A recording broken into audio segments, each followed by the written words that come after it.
যাই হোক না কেন আমরা সেটাকে সম্ভব করার চেষ্টা করছি।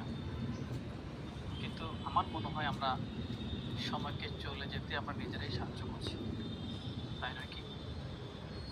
একবার ভাবুন তো, আমরা প্রতিদিন কত অপ্রয়োজনীয় কাজে জড়িয়ে পড়ি, অযথা সোশ্যাল মিডিয়ায় স্ক্রল করি, অযথা আলোচনায় জড়িয়ে পড়ি, অথচ আমরা ভাবি না এই সময় আমাদের জীবনের জন্য কতটা গুরুত্বপূর্ণ। আমাদের লক্ষ্য যাই হোক না কেন আমরা সেটাকে সফলকরণ করার জন্য এগিয়ে চলি। আচ্ছা, আমরা সবাই বলি সময় চলে যাচ্ছে, কিন্তু আমার মনে হয় আমরা সময়কে চলে যেতে আমরা নিজেরাই সাহায্য করছি, তাই নয় কি? একবার ভাবুন তো,